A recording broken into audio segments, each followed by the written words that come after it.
গতকালই আপনারা দেখেছিলেন সন্দেশখালীতে ফের বিক্ষোভের মুখে পড়েন আরেক তৃণমূল নেতা শঙ্কর সর্দার। বেরমজুর গ্রাম পঞ্চায়েতে তৃণমূল সদস্য তিনি এবং শঙ্কর সর্দারের বাড়িতে গতকাল ভাঙচুর চালায় গ্রামবাসীদের একাংশ। তারপর থেকে আজ সকালবেলা দেখা যাচ্ছে শঙ্কর সর্দারের বাড়ির অদূরে সিসিটিভি ক্যামেরা বসানো হলো। শঙ্কর সর্দারের বাড়িতে কেউ নেই, এলাকা থমথমে।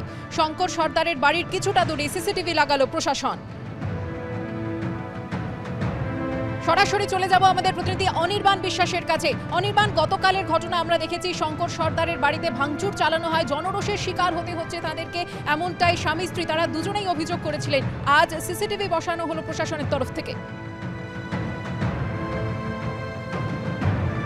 তোমাকে প্রথমে বলে রাখবো যে শঙ্কর সর্দারের বাড়িতে আমরা এই মুহূর্তে রয়েছে। আমার পিছনে সেই ছবি দেখাতে বলবো। এখানে দেখা যাচ্ছে যে এখনো পর্যন্ত তালা মারা। পুলিশের সূত্রে আমরা জানতে পারছি যে গতকাল শঙ্কর সর্দারের বাড়িতে যে হামলার ঘটনা ঘটেছে তারপর থেকে তার স্ত্রী, মেয়ে এবং ছেলে তারা প্রত্যেকে কিন্তু আতঙ্কিত হয়ে পড়েন। সে কথা কিন্তু তারা আমাদের ক্যামেরার সামনে বারবার জানিয়েছিলেন।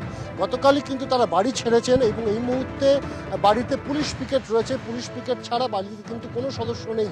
তোমাকে দেখাবো যে এখনও কিন্তু বিভিন্ন জায়গায় সেই ভাঙচুরের যে চালানো হয়েছিল তার কিন্তু ছবি এবং সেটা কিন্তু স্পষ্ট, এবং পুলিশের বিশাল বাহিনী সেটা মোতায়েন রয়েছে যাতে কোনো ধরনের কোনো বিশৃঙ্খলা নতুন করে না ছড়ায় এবং নতুন করে কেউ যাতে এই বাড়ির উপরে হামলা না চালাতে পারে। কিন্তু শঙ্কর সর্দার তিনি গতকালই কিন্তু বাড়ির বাইরে ছিলেন, যেমনটা পরিবারের সদস্যরা জানিয়েছিলেন। তারা জানিয়েছিলেন যে শঙ্কর সর্দারের দিদি তিনি হাসপাতালে ভর্তি, তাকে দেখতেই কিন্তু হাসপাতালে গিয়েছিলেন শঙ্কর সর্দার।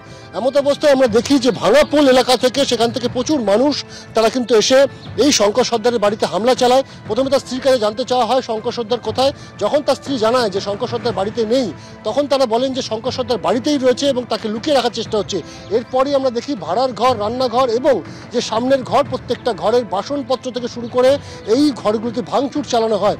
এরপর আতঙ্কিত হয়ে পড়েন কিন্তু শঙ্কর সর্দারের স্ত্রী এবং ছেলেমেয়েরা, এবং তারপর তাদের সঙ্গে যখন আমরা কথা বলেছিলাম তারা প্রত্যেকে জানিয়েছিলেন পুলিশ থাকলেও তারা কিন্তু আতঙ্কে ভুগছেন, কারণ এই ধরনের হামলা তারা এর আগে কখনো দেখেননি। স্বাভাবিকভাবেই এরপরই তারা কিন্তু বাড়ি ছেড়েছেন বলে আমরা পুলিশ সূত্রে জানতে পারছি, এবং বাড়ির গেটে শুধুমাত্র একটি তালা দিয়ে তারা এই মুহূর্তে বাড়িতে নেই কেউ আর।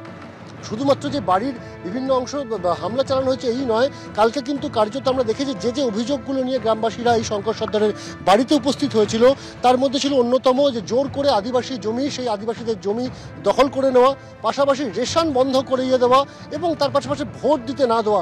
এই বিভিন্ন অভিযোগ, সেই অভিযোগগুলো সামনে রেখে কিন্তু আদিবাসীরা চড়া হয়। যদিও আইন হাতে তুলে নেওয়ার অপরাধে পুলিশের তরফ থেকে কিন্তু কড়া পদক্ষেপ নেওয়া হয়েছে। গতকালই আমরা জানি প্রায় 3 জনকে ঘটনাস্থল থেকে আটক করা হয়েছে। পরবর্তী সময় কিন্তু এসপি বসিরহাট পুলিশ জেলা তিনি কিন্তু পরিষ্কার বার্তা দেন, যেহেতু 144 ধারা চলছে তাই এর মধ্যে একসাথে জমায়েত করা এবং এভাবে ভাঙচুর চালানো, এই সমস্ত ঘটনায় কিন্তু মহিলাদেরকে অ্যারেস্ট করা হয়েছে। এবং তুমি ইতিমধ্যে দেখতে পাচ্ছ যে এই যে বাড়ির, সেই বাড়িতে কিন্তু এই মুহূর্তে কোনো পরিবারের সদস্য তারা নেই, তারা কিন্তু আতঙ্কে বাড়ি ছেড়েছে। ধন্যবাদ অনির্বাণ।